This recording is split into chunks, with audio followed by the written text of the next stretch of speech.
So here we are at the birth of another new Nintendo IP for a franchise character, and all of the same talking points that have sort of driven me away from modern gaming have popped up before the release, like frame rate, like resolution, like whether or not it's using a double VSync frame buffer or not, or what type of anti-aliasing technology is being used versus another one. And yet here we get great scores for a game and a design philosophy that is the same design philosophy that was celebrated very, very long ago. It seems like years ago when things like gameplay and the graphics that you're actually seeing when you play the game, all of the stuff that's under the hood was never really that important to people back in the day, and probably still not now. It's just overblown and oversaturated with the birth of social media and people who actually use that stuff to create jobs for themselves by making videos and stuff like that. I mean, Digital Foundry making a video about one blade of grass not casting a shadow over another blade of grass, or frame rates that go from 60 to 58 at times, and that being a reason for some people not to enjoy a video game. It's become increasingly strange to me, and it does seem like, for me, in my opinion, every single time all of this stuff reaches a crescendo where it feels like it's just burying the fun underneath of just all of these voices that are screaming about review scores and what's going to be a game of the year before it even comes out. Nintendo consistently delivers and brings me back to that time when people who played video games and people who made video games made video games, things that were supposed to be played and enjoyed, whimsical worlds that were meant to be explored, characters that were fun, and the technology behind it was something that the actual artists and creators and developers needed to worry about.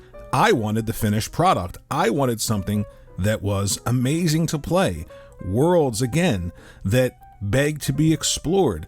That was what drew me in back then to games. I really did not care about frame rate or resolution. It was great going from 8 to 16 to 32, 128-bit. Remember the bit wars? And the only thing I remember about that, me and my friends, were that we knew that games were going to quote unquote look better. And when we purchased them and brought them home and played them and looked at them, they did look better. We weren't sitting around thinking about anti-aliasing. We weren't picking out individual blades of grass again and saying this one has more grass, that one doesn't have grass. It was the total experience. And that is why, again, I wanted to make this video because I feel like in the face of everything that's changing, all of this pomp and circumstance around the industry and all of this stuff, here you have a company hundreds of years old essentially doing what they did at the beginning, and that's creating toys. Yes, folks, games are toys to be played with.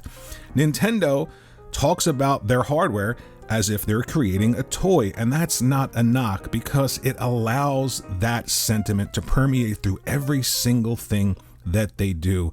And it's not about what's under the hood, it's about the experience when you get into the car, the feel of it, the speed, the look. Everything else is not for me or anybody else to really worry about. Like I said, we've gotten to the point where people are looking at review scores and thinking, okay, since Donkey Kong has a 90, it's in the running for Game of the Year. Who cares if it's in the running for Game of the Year? It's a great game. It's a franchise character. Of course, Nintendo was going to pay attention to this character. The brand feeds itself. They're not reliant on third party. They're like Disney. They're like Marvel. They're going to be who they are. They're going to supply themselves with the games and the content to drive their brand. So it's not a shock to me that a character like Donkey Kong is being given the treatment that a character like Mickey Mouse would, or like Mario would. So I'm not surprised at the quality of it, but what I am surprised at is that a lot of the developers are finding certain things like, well, frame rate here is a little bad.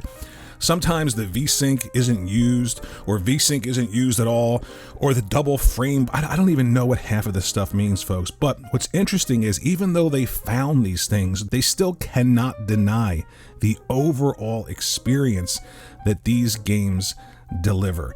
And while other games are critiqued and heavily scrutinized through a microscope, Nintendo games seem to always have what they need. And that's fun. That's the driving factor. That's why I'm such a huge fan of this brand, because they deliver fun. They still deliver what they delivered all the way back when they were just making Hanafuda cards and putting Disney characters on the Hanafuda cards. Fun, experiences, something new. The technology is great, but for Nintendo, the technology serves the whimsical, the fun, the exploration, the extreme. That's what the technology is for. It's not to just say, hey, here's a realistic looking world and you're going to pretty much do nothing in it, or you'll do things that you've done before a million different times. We're going to send you to this Donkey Kong world where you can pretty much destroy everything. You can explore, you meet these crazy characters, you have all these different movesets that add to the gameplay and the experience and the quote unquote fun. Again, we'll use that word a million different times, but that to me, and again, this video is my opinion, that to me is the strength of this brand Nintendo. And they consistently, 2025 now, they're consistently delivering. Very, very, very happy that this brand is the brand that it was when I was a kid. The feelings that I had back when I opened my NES on Christmas morning are the same feelings that I'm going to have when I open Donkey Kong Country and I play it. I know what to expect. I know what kind of fun I'm going to have. I know what kind of creativity is going to be there, and everything else only serves that. That's the strength of what they do. That's why I appreciate them so much. And that's why I'm so excited for the future of Nintendo and the Switch 2. Let me know what you think in the comments section below. Super excited. We are now 24 hours away from the launch of Donkey Kong Bananza. I'm going to be playing it right at midnight.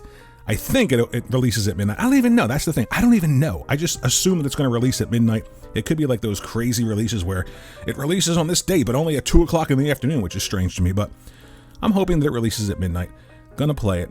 And I know, even without a 90 Metacritic score, I know that this is going to be an experience that is uniquely Nintendo. And I am so appreciative that they haven't chased trends, that they use technology only to service fun in a game. Thanks for watching. Again, let me know what you think in the comments section below, and I'll see you in the next one.